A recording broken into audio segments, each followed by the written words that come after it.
TPPA akan ambil hak semua rakyat Malaysia.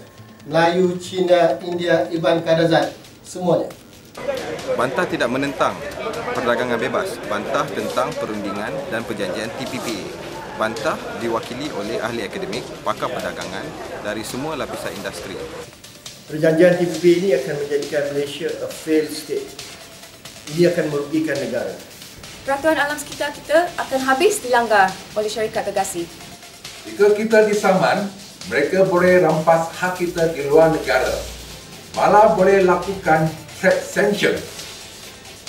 Kami akan bantah dan tentang habis-habisan TPPA kecuali rakyat mahukannya. Dengan TPPA ini, kita rasa nasib pekerja akan tergugat seperti mana yang telah berlaku di Mexico dan juga negara luar yang lain. Tempoh paten panjang hanya mengkayakan syarikat firma tetapi menyeksa rakyat. Kandungan TPPA adalah rahsia, tetapi rakyat berhak tahu kebaikan dan keburukan TPPA. Kami seru semua mahasiswa agar ambil peduli tentang isu TPPA. Syarikat gergasi akan saman Malaysia di setiap peluang. Kedaulatan kita diperkosa. MTN dan bantah TPPA tidak mewakili kepentingan mana-mana parti politik, bangsa dan perniagaan. Kami mewakili seluruh rakyat Malaysia yang membantah sebarang perjanjian perdagangan bebas yang tidak telus dan merugikan rakyat. Bantah TPPA. Bantah TPPA.